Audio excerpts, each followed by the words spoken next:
Now, when you peel a banana and get down to the end, we all know there's that black little nub at the bottom that no one wants to eat. That's actually the seed of the fruit. So if you have a banana that's been sitting around for a little bit too long, you can trim off that end and combine it with another fruit. I've had particular success with kiwi.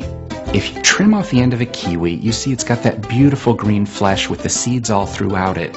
If you take that piece of banana and the piece of kiwi, put them flesh sides together, you can then put it in a pot of soil, cover it by about 1 inch, and water it.